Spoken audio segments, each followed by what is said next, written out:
you say, this measure from APRA is a fairly minor one, the whole scheme of things, and we'll talk about specifically who it is likely to impact in a minute.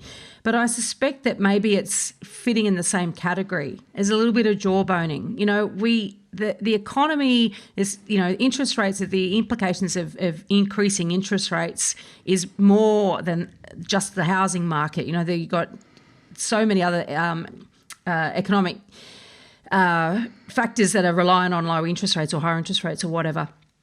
And so therefore they don't have that as a tool to be able to use. And so they're going to try and talk about the idea of bringing in measures to slow things down to try to take the heat out of the market. Would you say that might be relevant? I do think you're right. I think there's something called forward guidance. So, once you can't cut rates any further, for example, on interest rates, they've got to basically say, well, rates aren't going to rise because they can't cut them further, and that's trying to create demand. It's the same sort of thing here. They're sort of saying, look, we're going to start to come on in and reduce how much people can borrow. But I just think that the amount that the change they made was so minor that it's not going to scare the market. It's not going to say, because people are going to say, well, what's the difference to me? We've got so many questions in the last 2 weeks from clients. And it's interesting because we don't actually know the impact yet, which I'll explain as well. But, it's I don't think, and we say, well, look, it's no change to you. Your budget is this. This is, even if after November, this is what your budget's going to be. You're still borrowing well within your limits. There's zero change. And for some clients, there's potential change there. So a really interesting point at the moment is we don't know whether it's going to affect current pre-approvals. And we don't know if it's going to affect pre-approvals from a certain date because it sounds like this is going to come in at the end of October.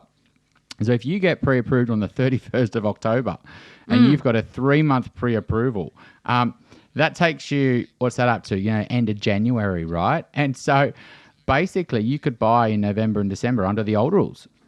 We just don't know. And, Macquarie have sort of said at the moment that maybe after November 1, they'll have to redo pre-approvals.